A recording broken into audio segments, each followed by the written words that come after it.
Well, let us take the Master's statement to Pilate, "Thou couldst have no power over me unless it came from the Father." Well, now, let's look at the facts. Pilate is the governor. Pilate is endowed with all the authority of Caesar. Pilate is judge and jury. That's what the appearance is. Yet the Master says, "Thou couldst have no power over me except it came from the Father." Now that is exactly what we are saying here.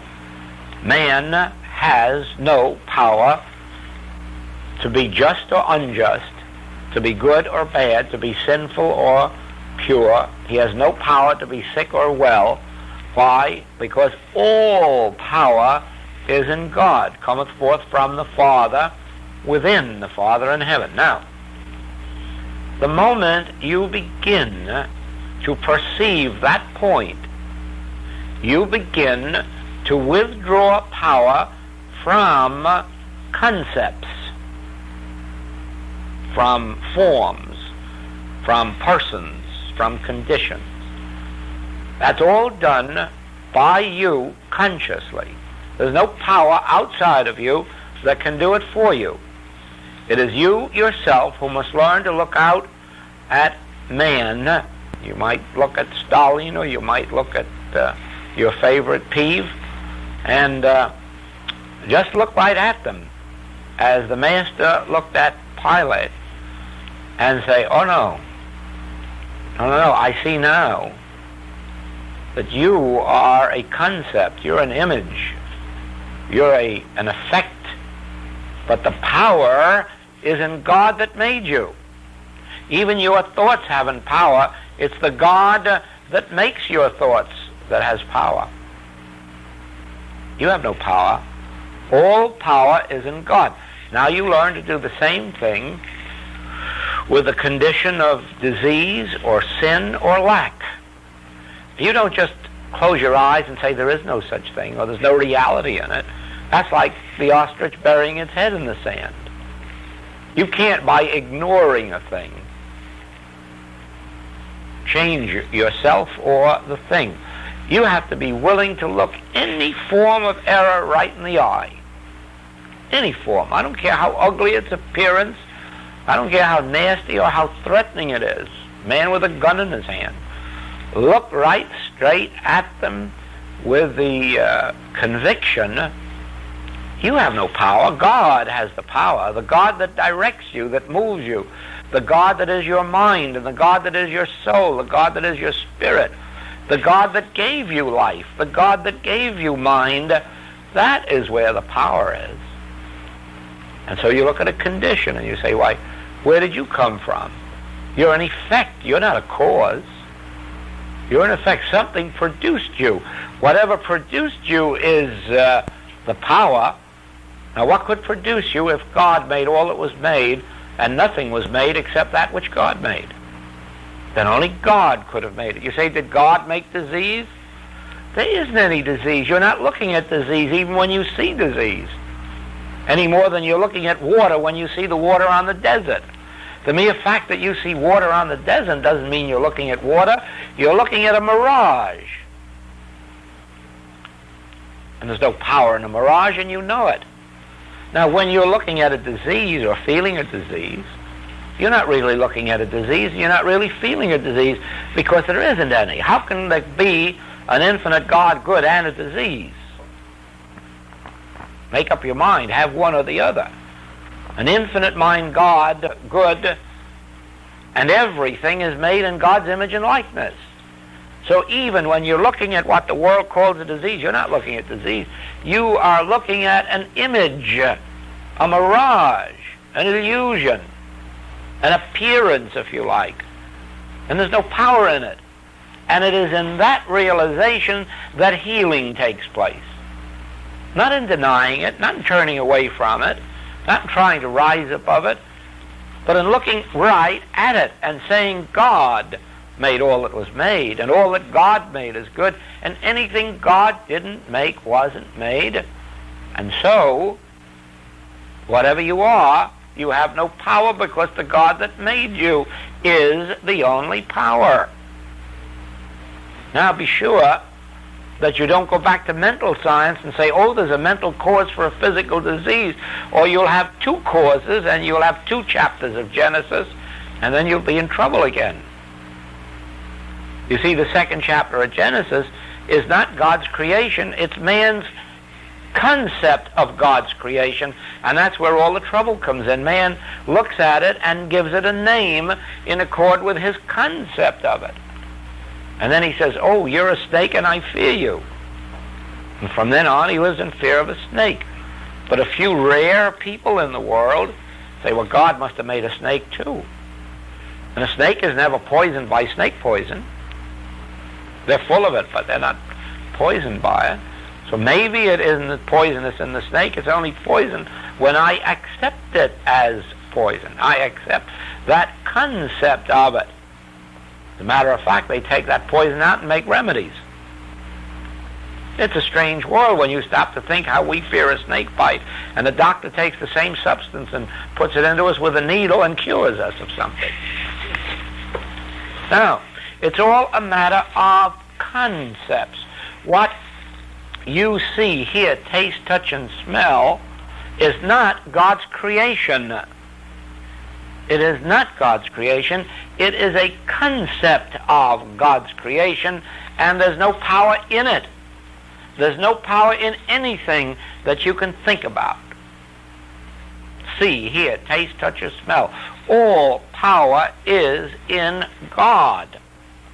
Now, as you persist in that day in, day out, day in and day out, it becomes a matter of conviction. We are told, of course, a great deal about secrecy. And the reason is, just like planting a seed in the earth,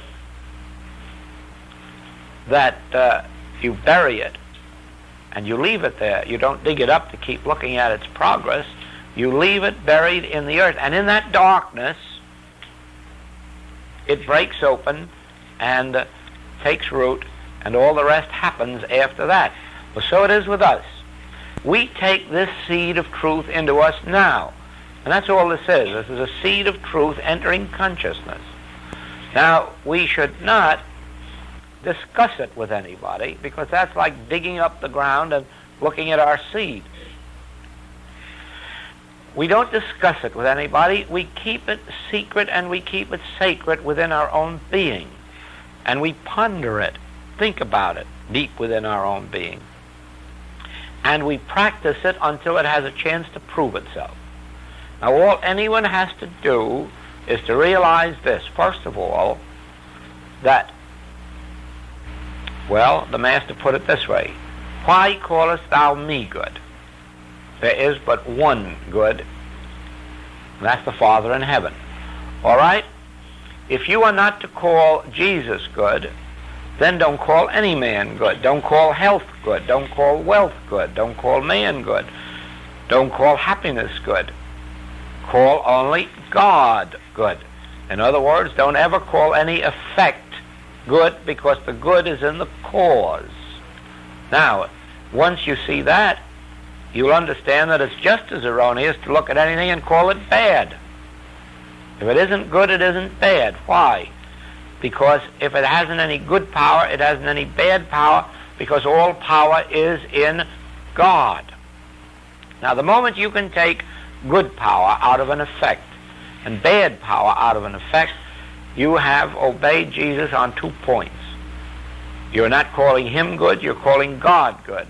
And you're not fearing the evil of Pilate, because you're recognizing God as the only power. So you've extracted good from effect, and you've extracted evil from effect, and now you have all power in God. Now,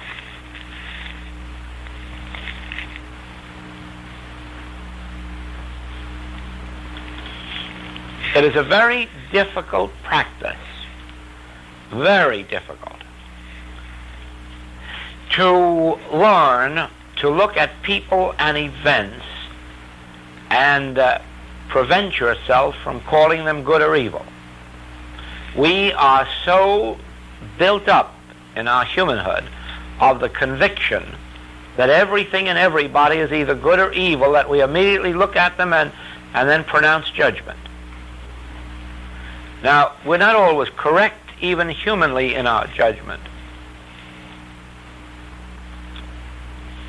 I think it was in the East, in New York, some years ago, where they had a newspaper contest, or it was in a magazine, where they published 24 photographs and had you pick out the prominent people and the criminals. And it would be very sad to see what a job the psychologist did with it.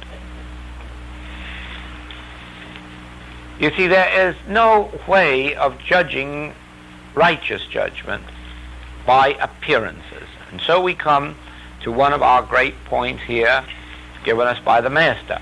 Judge not after appearances, judge righteous judgment. And so, don't look at what looks to be a good condition and judge it to be good, because it isn't. Its only goodness is in God. Don't look at an evil and call it evil, because you're only judging by appearances. You have no knowledge of what lies behind appearances. So it is a matter of training oneself to be able to look at human appearances of both good and evil and say, neither do I judge you. Neither do I declare you to be good or evil. All I will go is say you must be spiritual, since God created all that is, and God is spirit. You see? Watch, because it is on this basis that our practice is conducted, our healing work. You know that it is possible for a man to pass an insurance doctor's examination for insurance today and drop dead next week of heart disease? And the doctor had judged from appearances. According to all his instruments, there was harmony there. And none of his instruments detected the discord. On the other hand, how many people have been condemned to die?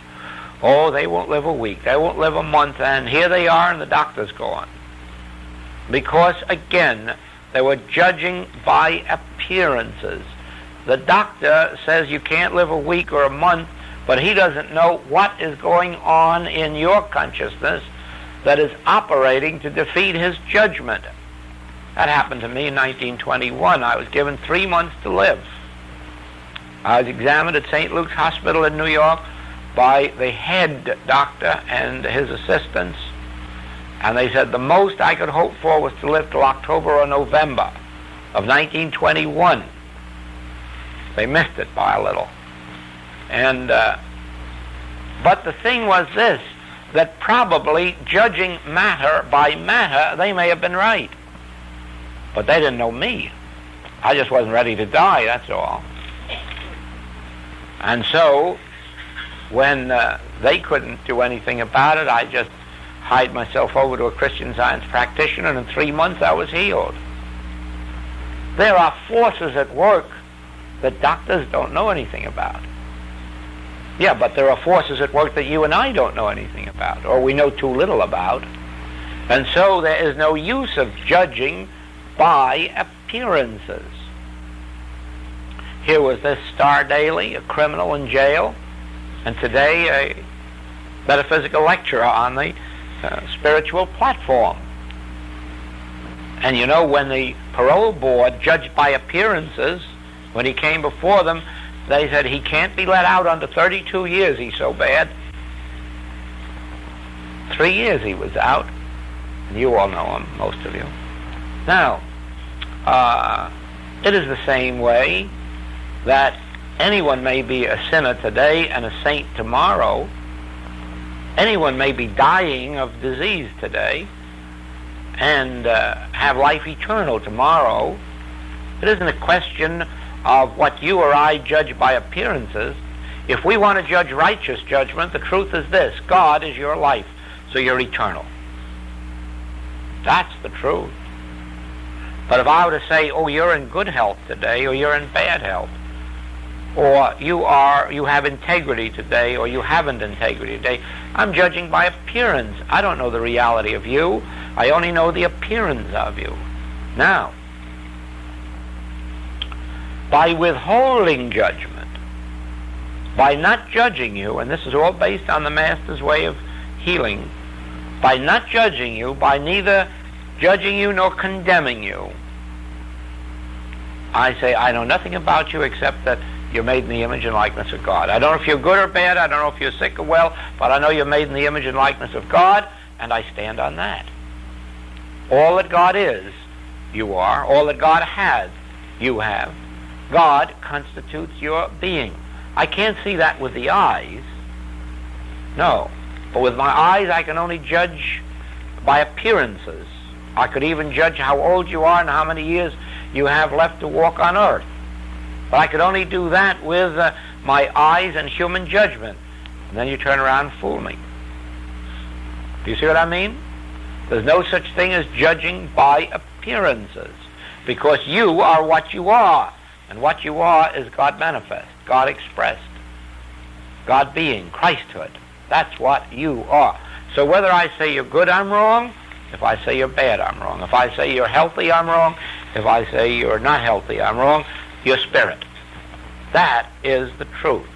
And now, since I don't know what spirit is, I'm not judging any judgment. I'm just making the declaration of what you are. Do you see that? Oh, I don't know what spirit is, so I still have no judgment of what you are. You don't know what spirit is either. You don't know what soul is. You don't know what consciousness is.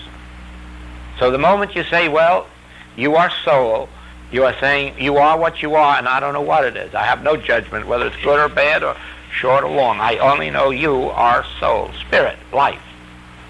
And that's having no condemnation, no criticism, no judgment, no praise, no flattery, nothing.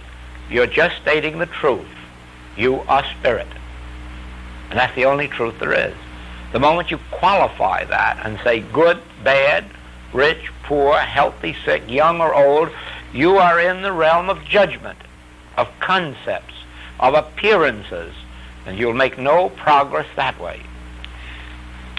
Now, do not try to understand with the mind what God is, because there's no way to do that. Once you get to that silent place at the center of your being, God will reveal itself, but you'll never be able to put it in words, even after you experience it. So there's no use trying to think about it with the mind. And so it is, do not try to think of what man is, because you won't ever know. You'll never figure that one out, because man is the Son of God, and you don't know what the Son of God is. Man in his true identity is Christ, and you don't know what Christ is. Why? Because the things of God are foolishness with man, and so the spiritual sonship of man never reveals itself to human identity. And that brings us to a question that came in the mail this morning. What about man's dominion over the earth? Do you know the man that was referred to, that God gave dominion to? It was the man in the first chapter of Genesis who was made in God's image and likeness. That's the man who was given dominion. Mortal man was never given dominion. Material man was never given dominion. A human being was never given dominion.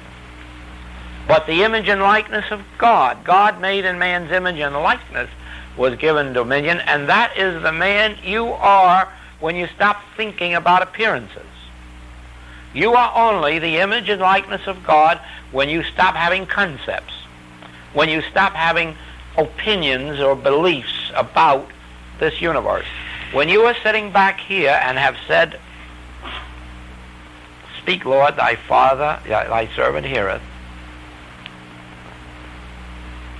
now your mind is entirely free of any opinions or judgments out here.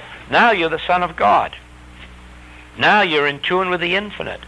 Now all that the Father hath is pouring itself through to you.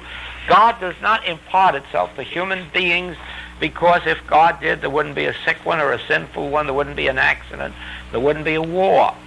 Humanhood is something separate and apart from God, or it wouldn't be in trouble.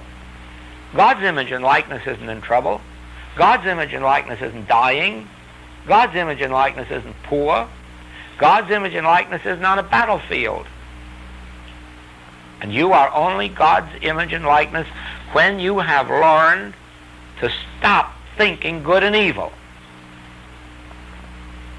That's when you are the image and likeness of God. When you are not thinking good and evil. When you are labeling nobody and no condition as either good or evil, then are you the child of God. And then you have dominion over everything. Now, what is everything?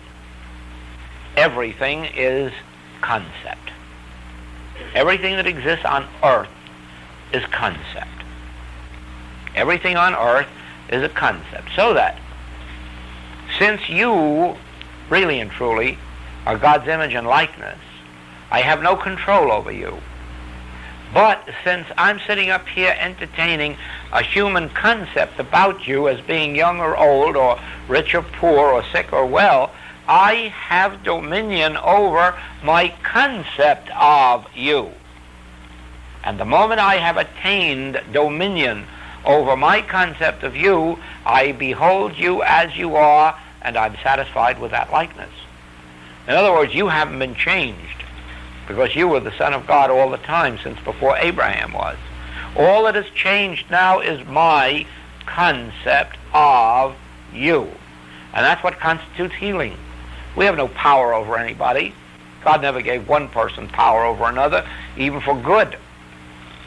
Our dominion is over our concepts of each other. If you see a man stealing and you call him a thief, you have dominion, and he'll be a thief to you. And you will have exercised your dominion in judging by appearances. But you have dominion to change that concept. And you can withdraw and say, I do not judge by appearances. I judge righteous judgment. And what is righteous judgment? God is the reality of your being. And now you've deprived that person first of the power to be dishonest with you, and then secondly to be dishonest at all. That's what is called healing. Now you haven't changed the individual.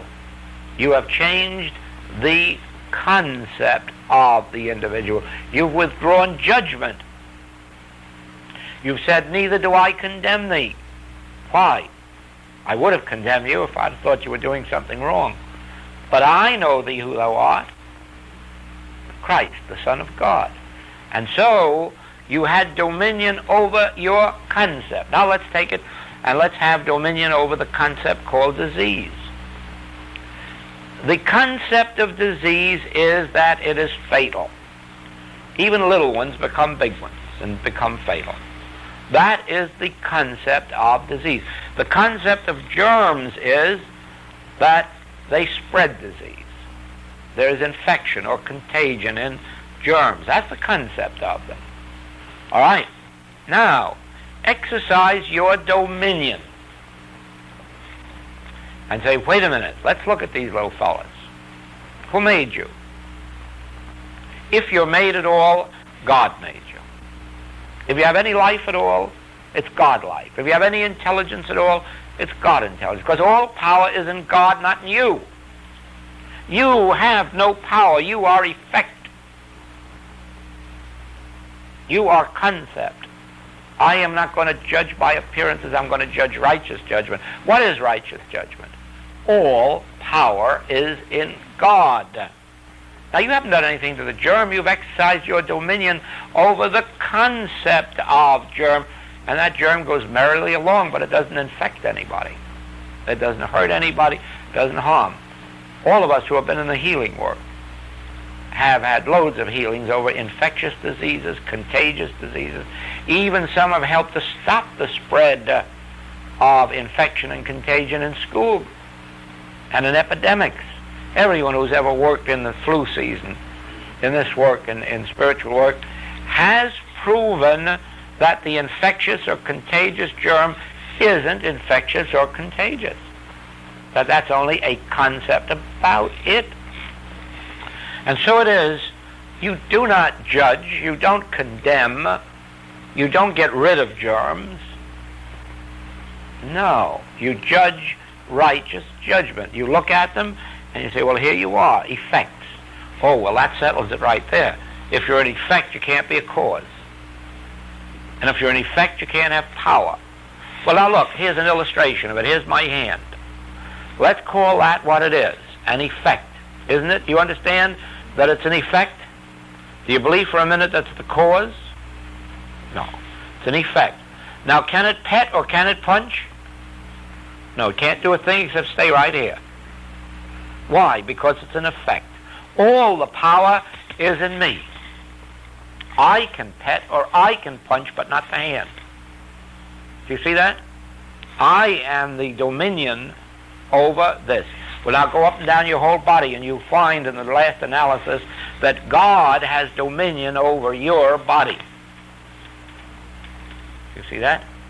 And then you'll stop believing that your body can get sick or your body can get old, because it's an effect. It has no power. It of its own accord has to stay this way forever. Can't move. Has no intelligence. It has no desire to go to the right or left or up or down. There it remains forever until I say up or down, left or right. Do you see that? Now, it is true. No effect, including person, has power. The belief that we have power is what causes trouble. If I would accept the belief that I have the power to pet or punch, then you may be assured of this, that sometimes I'd be petting and sometimes punching. But actually I've surrendered that belief that I have such power. All power is God power, operating in my consciousness and my heart, my soul, my mind, and my body. And therefore, my hand isn't subject to my wishes or to my desires or my concepts. My hand is subject to God, divine intelligence. That's what keeps it out of trouble. So it is with the body. If you once believe that the body is subject to your control, you'll have sometimes a pure one and sometimes a sinful one, and you'll have sometimes a healthy one and sometimes a sick one, sometimes a young one and sometimes an old one. But the moment you give up your body and say, look, you're an effect, you have no power within yourself. All power is in God. Well, think of your heart. Can it stop itself or make itself go? No. The power, the heart just stands there, and something acts upon it and makes it go. That's something we call God. Now, the minute you would believe that you have power to make your heart go or stop, your heart would be fluctuating in accord with your desires of any given moment. No, that isn't the way it functions. Take back your heart from yourself and give it back to God and all the rest of the organs and functions of your body, and understand God made me in God's image and likeness, and my body is the temple of the living God. It's God-governed, God-controlled. And then you see, you are not judging after appearances. The appearances would indicate that the body could be sick or well independently of God. The body can't be sick or well independently of God once you have removed consciously power from effect. But no one can do that for you. Oh yes, a practitioner or teacher can do it and bring out a healing. But that leaves you where you were before, because tomorrow something else comes along. Jesus fed them too. And the next day they were just as hungry, and he had to feed them over again. But you see, you can have healings through your practitioner, through your teacher. But the day ultimately must come when you must assume your own burden. When you must consciously say, wait a minute, I can't live forever with a practitioner running around after me. Someday or other I must become God-governed. And why not begin right now? The only way you can do is to see this. Everything that exists, get this point now, everything that exists at the standpoint of effect. It exists as effect.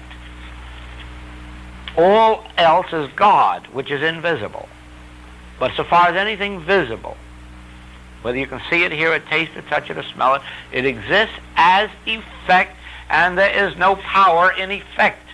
All power is in cause. So don't hate it, and don't fear it, and don't unduly love it. If it's something on our level of goodness, enjoy it, but don't love it. Because even that which we're enjoying in it is of God. Remember what we said here, that you must never be too joyous about a healing or supply. Be joyous about the realization of spirit that manifested itself as healing or as supply. In other words, keep your joy in God, not in effect. Otherwise, you'll get like Hetty Green. Have $3 million down the basement and sit there looking at it, enjoying it, and afraid to spend 15 cents for lunch. You see, that's what comes of putting power in effect. That's what happens in our Hollywood outfit. Here comes a fellow along, and he marries the 5 most beautiful gals in town. He's putting all the beauty in their face and figures. And so he finds out first that, I guess I was wrong, it isn't there. And he tries another one. Before he's through, he's had 4 or 5 of the most beautiful. He says, I don't think it's out there at all. And it isn't. It isn't. The beauty is in the eye of the beholder. Life is in God. Love is in God. Satisfaction is in God. Peace is in God. Happiness is in God. Supply is in God. Love is in God. And it's only as these people go out and try to find it out here in persons or in dollars or in mansions that they lose their way. Now, healing is all based on not judging by appearances, not putting value in concepts, but in every case by realizing, yeah, you're all right, you're in effect, but you have no power. And that's why we had the lesson the other day, never try to get free from anyone or anything. Why should you? They haven't any power anyhow. And you will have your freedom in this truth. You will gain your freedom once you know. You won't get free from anything or anybody, but you'll get free the very minute you know that there never was power in a condition or a circumstance or a person. Then you find yourself as free as you're free on the desert from water once you know that it isn't water, it's mirage. Now you see, when you're free on that desert, you haven't become free from water because there wasn't any water there. And so it is when you discover that you're free from person or condition, it isn't really true, because there never was a person or condition there. You're freed now from a mirage, from a belief that there was a power outside of God, or a person or a presence outside of God. See, every person is the person of God or the presence of God, because God is present as person, as individual, you or me. So you don't have God and man, and you bring them together through this work. You have God appearing as man, and you realize that they always have been together since before Abraham was. Yea, though I make my bed in hell, thou art there. How come? Because I'm there. If I'm in hell, God is there, because I and the Father are one. You can't separate us. Yea, though I walk through the valley of the shadow of death, thou art there. Why? Because I am there. You're never going to get God and I separate. So if there has to be a hell, we're both going to be in it together because the both of us are one. If there has to be a death, we're both dying because there's only one. And that one is God. Yes, you must understand that God constitutes your being. You're not separate and apart from God, and through this work going to get back to God. Through this work, you're going to awaken out of the dream that you're separate and apart from God.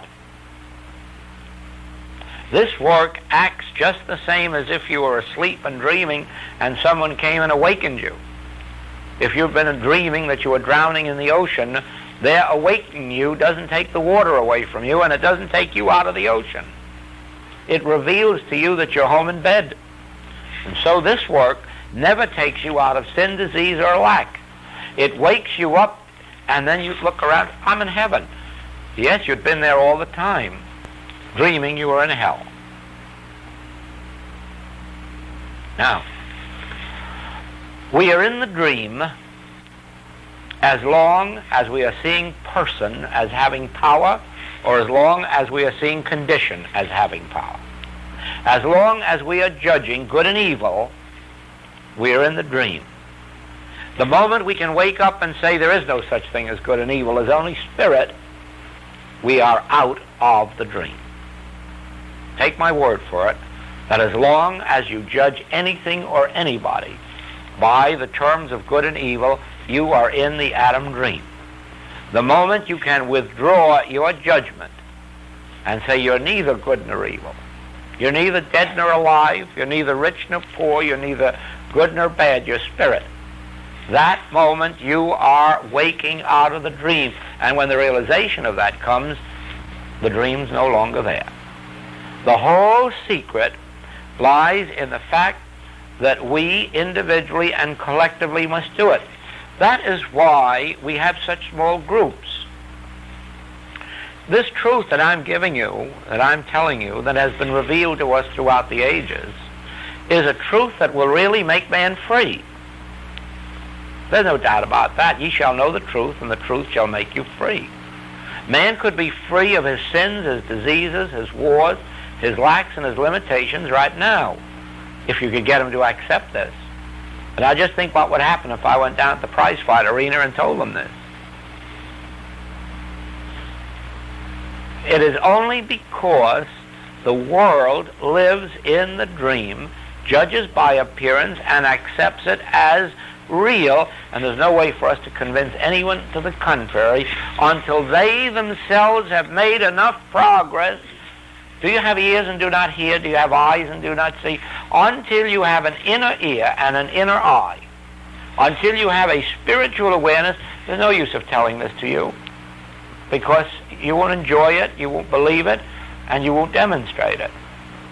And that is why in this work, you don't go out of this room and tell people what you know. You won't bless them. If somebody comes to you and begs hard enough and really proves that they'll make a sacrifice, then you can begin to share some of it with them, because they mean business by then. Up to that time, they're just trying to be entertained or have their curiosity satisfied or have something more to ridicule. But when you see people giving up mornings or giving up nights or giving up dollars or giving up time and going here, there, and the other places to find truth, you know that something has touched them within, and then you can tell them any truth you want. That is why I have these groups in the morning. I don't want to say some of these things to our closed classes, people who haven't read the books thoroughly, people who haven't studied, people who haven't had a class. Why, some of this must sound as veritable nonsense to them. And I don't want them to hear these tapes.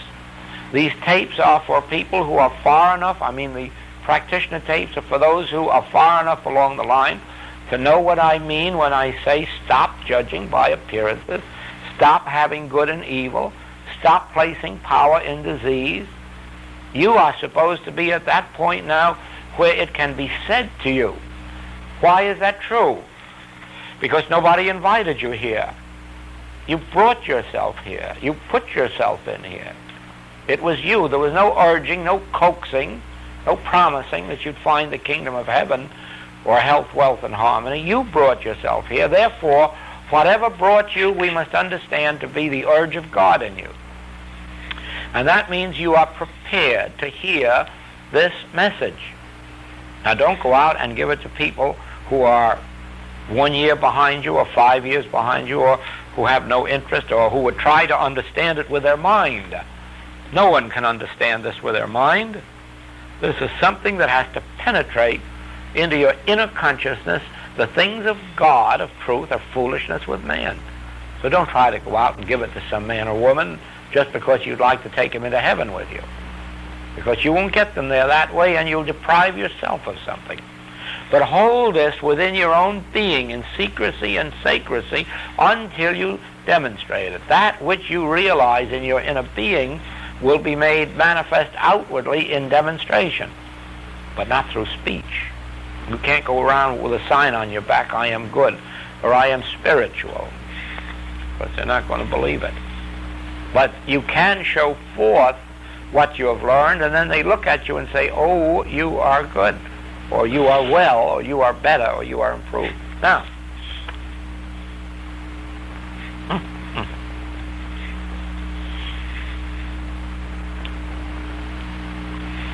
is it clear, first of all, that the things of the earth over which we have dominion are concepts, and that we don't have dominion out here?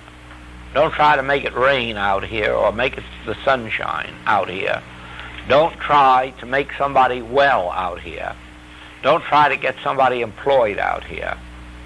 All of this is done, the dominion is done within you. The kingdom of God is within you.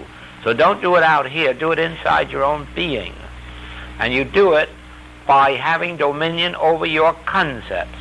So that the moment you have a concept, and somewhere in it you find something good or evil, make up your mind right there to get busy. Because you must come to a place in your inner conviction where you no longer see it as good or evil, where you just either see it as being or see it as spirit. But you must withdraw your concepts of good and evil. Don't try to change evil into good, because you'll just have a different type concept, and tomorrow it'll be back on the evil side again, or next week or next month. Don't try to change any evil appearance into a good one.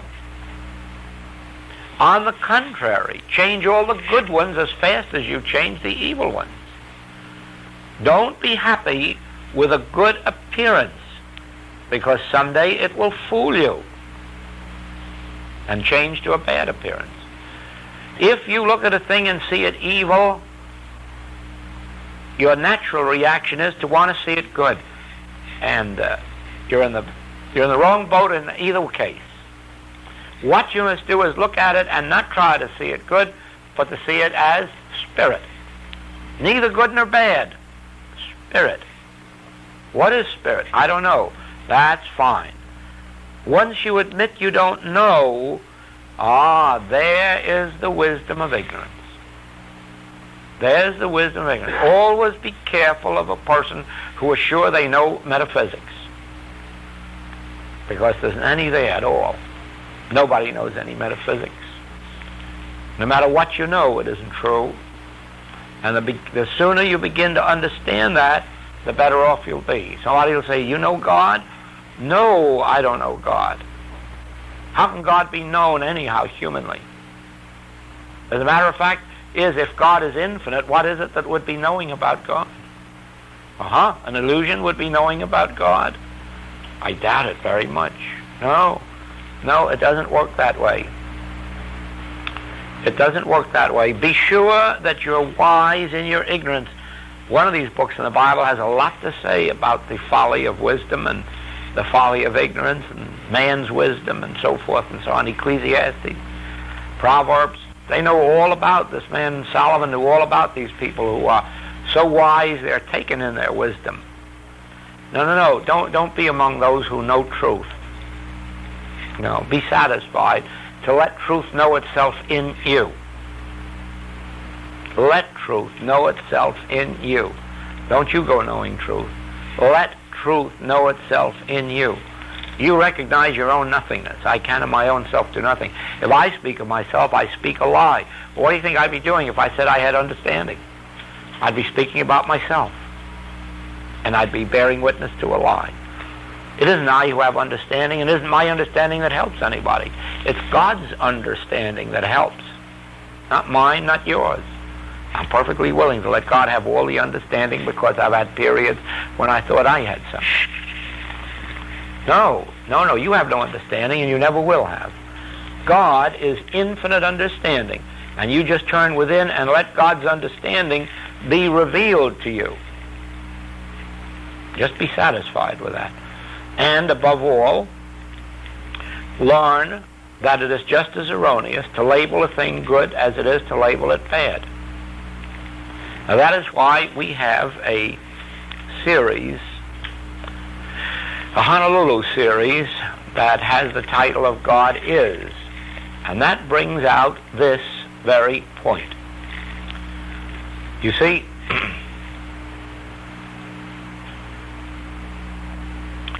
let us say you present yourself to me. Now, it would be a simple matter, humanly, for me to judge what you are or who you are or how you are. And of course, that would be error, because that would be my concept of you, and it still wouldn't be you. Well, I'll tell you how it all began. I was sitting at the breakfast table one morning with Don Blanding, and we were having this little discussion about the very thing that you do not ever pray to God, because there isn't any way to get anything from God, and there isn't any way to get God to change anything. So praying to God is kind of futile. And all of a sudden, I saw on our table a little jug of maple syrup. And I said, Don, what is that? Oh, he said, maple syrup. How do you know? Oh, well, it was an association of ideas there. They serve hot cakes and they always have syrup around, so he was judging that it was maple syrup. Well, I said, that's your opinion then, huh? That's your concept. Yeah. But supposing we opened it and found it wasn't. Might be some other syrup, and maybe it isn't even syrup. What about that? Well, that could be too, of course. I was just judging by the fact that that's what you'd expect it to be. Yeah. Now, how about us withdrawing our opinion as to whether it's maple syrup or even whether it's something good or something bad, and just make the declaration, it is. Now, not what it is. It's just is. Something is there. That's evident. Something is there. But I don't know whether it's good or bad. I can judge by appearance and say it's maple syrup and therefore it's good, but somebody else would say it's maple syrup and therefore I don't like it. So to them it would be still maple syrup, but it would be bad. But on the other hand, when you taste it, it might not be maple syrup at all. So we'd be all wrong on every count. But one thing we can say with certainty, it is, something is there. All right, now, if I had that jug before me, not knowing what it is, just knowing that it is, what I would do is, I would then sit back, say, Father, this is, but what it is, I don't know. And then from within would come some kind of an awareness or conviction, and I would either use it or throw it away.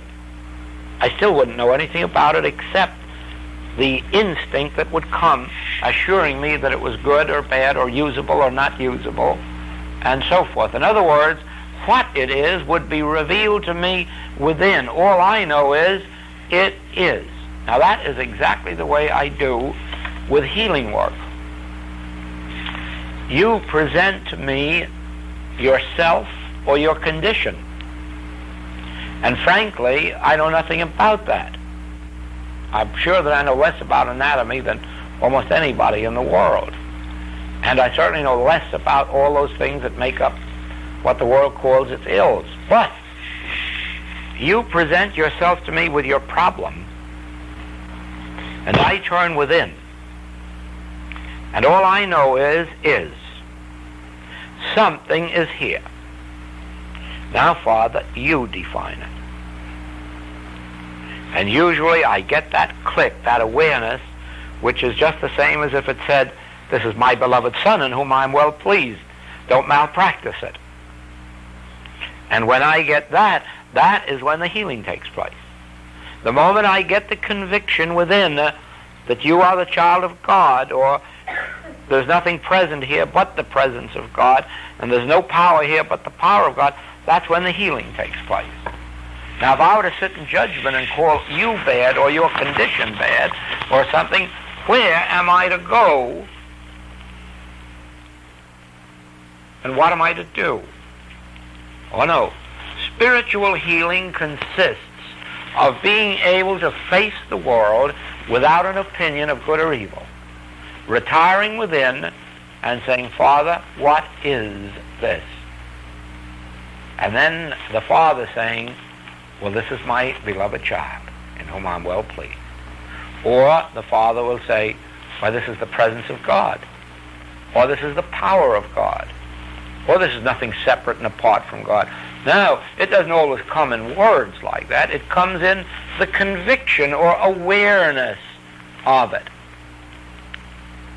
Just like we meet people and like them, and no words are exchanged. We don't say, I like you or you like me. We just have the awareness of a mutuality. Rarely does anyone voice such a thought as, I like you or do you like me. That's a rare thing. But there is a mutuality, an understanding without words, and so it is in healing.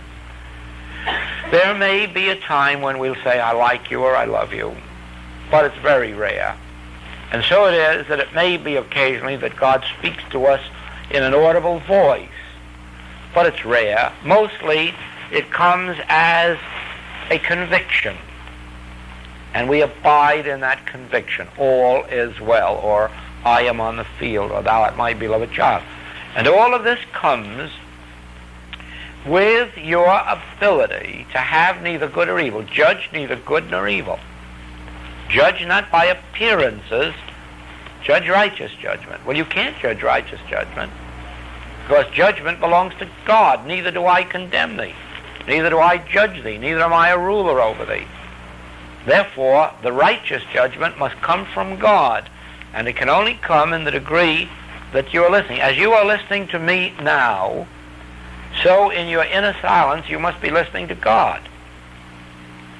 And just as you hear me audibly, so you'll find in your inner self you'll either hear audibly or feel or sense or become aware of, and that's all that's necessary.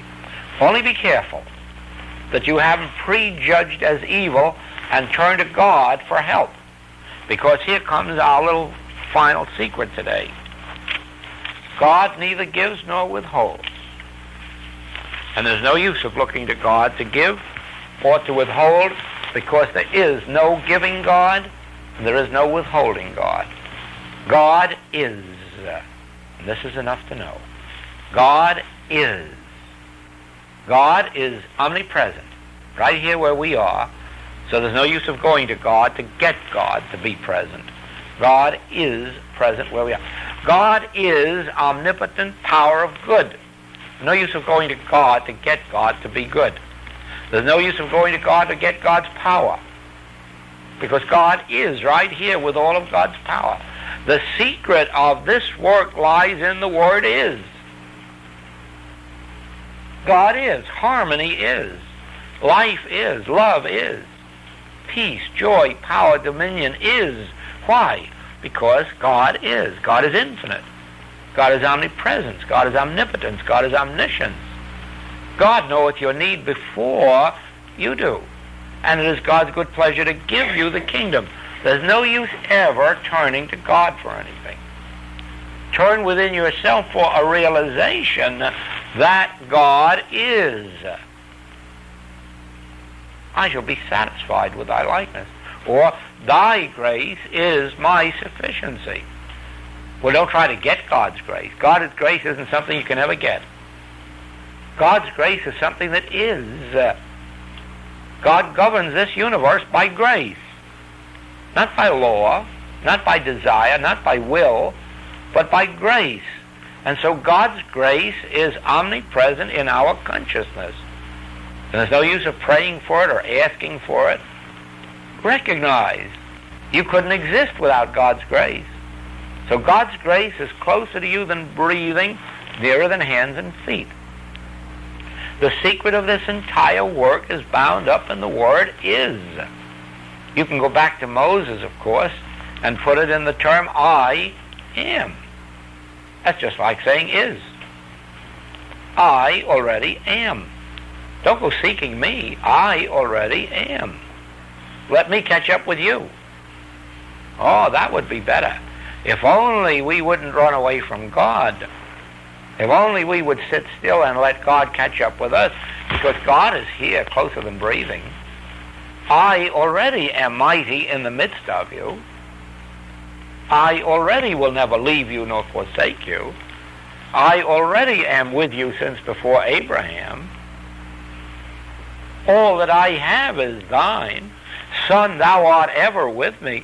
No use of searching for God. No use of seeking for God.